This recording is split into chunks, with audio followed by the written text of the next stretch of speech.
సందర్భంలో మొత్తం జిల్లాలోని నాయకులందరం కూడా ఇక్కడ సమావేశమయ్యి ఎలా జరిపించాలి ఈ కార్యక్రమాన్ని అనే దాని మీద మేము ఒక నిర్ణయం తీసుకున్నాం. దీనికి నీ చేతితో డీజే పెడితే చాలా స్పీడ్ గా వెళ్తుంది. గతంలో కూడా శర్మరెడ్డి గారు వచ్చినట్టు చాలా ఊపుగా ఉంది. మీతోటి డాన్స్ కూడా కట్టేది చాలా మంది.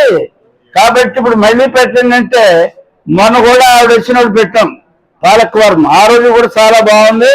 రెడ్డి గారు కూడా డాన్స్ కడతారు ఈ పట్టు డీజే సిస్టమ్ తోటి పాటు మరి ఉంది కదా డమకడమా అని దాని గురించి. కాబట్టి అటువంటి హుషారైనటువంటి కార్యక్రమంలో ముందుకు వెళ్తున్నాం. మా వంతుకి ప్రత్యేకించి కార్యకర్తల్ని పార్టీలో పనిచేస్తున్న వాళ్ళని అందరినీ కూడా ఆహ్వానించి తీసుకొస్తాం. ఇప్పుడే రాజధాని నియోజకవర్గంలో ఉన్నటువంటి మండలం ప్రెసిడెంట్లు, బీసీసీఎల్, ఓసీసీఎల్ అందరూ కూడా అటెండ్ అయ్యారు. వీళ్ళందరితో పాటు అందరినీ కలిపి, అలాగే ప్రసార కమిటీ కాబట్టి జిల్లాలో ఉన్నటువంటి 7 నియోజకవర్గాలకు కూడా ఒకసారి టచ్ చేసి మనం జాగ్రత్తగా చేయాలని అందరికీ చెప్పి ముందుకు వెళ్ళడం జరుగుతుందని ఎన్నుకుని చేసుకుంటూ మీ అందరూ కూడా హృదయపూర్వక నమస్కారం తెలియజేసుకుంటూ ఈ పక్కన మహిళా మత